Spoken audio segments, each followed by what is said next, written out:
You can be completely broke and still be closer to wealth than someone making six figures. That sounds impossible, but it isn't. And by the end of this, you'll see why. Somewhere in a city that never sleeps, a 22-year-old is staring at a bank balance for $112. Rent is due in 6 days. There's a half-empty jar of peanut butter, 3 packets of instant noodles. No drama, no music, just numbers that don't add up. Here's the question: how does someone survive when the math never works? They adapt. Quietly. Precisely. Every menu becomes a calculation. Every grocery trip, a strategy. You know exactly which brand is cheaper, exactly how much you can stretch a dollar. And this is where it gets weird. At this level, you are more financially aware than people above you. You know your numbers down to the cent. You understand cost in a way they never had to. But here's the twist. Awareness alone doesn't create escape. It creates pressure. You work more. You take extra shifts. Not because you want to, but because survival demands it.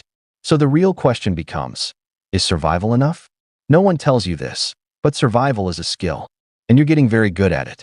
But that's not even the craziest part, because the same skill keeping you alive might also be keeping you stuck.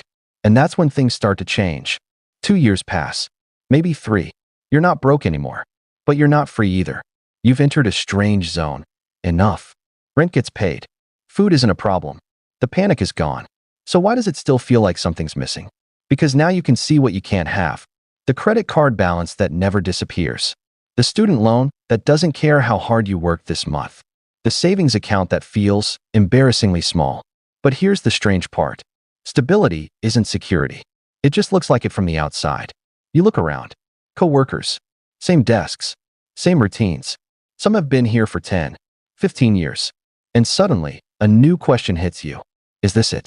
That question changes everything. Not the answer. The question. Because once you see the ceiling, you can't unsee it. And this is where it gets weird. There are no bars. No alarms. Just a quiet limit above every conversation about raises and promotions. So you start asking different questions. Bigger ones. Why does someone 2 floors up make 4 times more for something you could learn in a year? And that's when things shift. Because the moment you stop accepting the system is the moment you start seeing how to beat it. But that opens a new problem. If you can see the game, why aren't you winning yet? You make a move, a new job, a side hustle, a skill built at midnight while everyone else scrolls. And then it happens. Your income crosses a line and stays there. Not dramatically, quietly, but you feel it. Sunday afternoons feel lighter. Bills lose their edge. So here's the question. What actually changes when money starts working? Freedom, but not the kind you expect. You go to dinner and don't check the right side of the menu first. Sounds small. It's not. That habit, checking prices before food, is survival instinct. Losing it? That's psychological freedom. But here's the twist. Most people ruin this moment. Income goes up. Lifestyle follows. Bigger apartment. New car. Subscriptions stacking quietly in the background. And just like that, nothing changes. More money. Same stress. So what's the real move? You don't upgrade your life. You upgrade the gap. The distance between what you earn and what you spend. That gap has a name, leverage. And this is where it gets weird.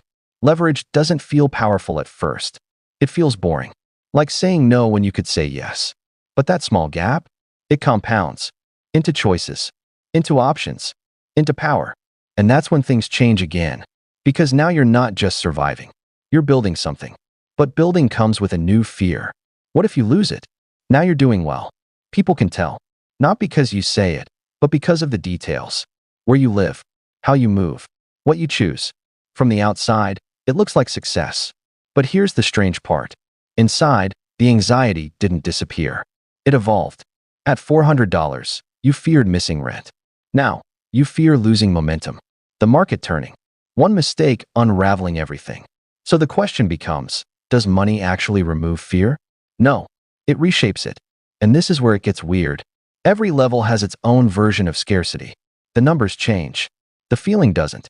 You start saying things like investments and tax efficiency. Your circle shifts. Conversations shift.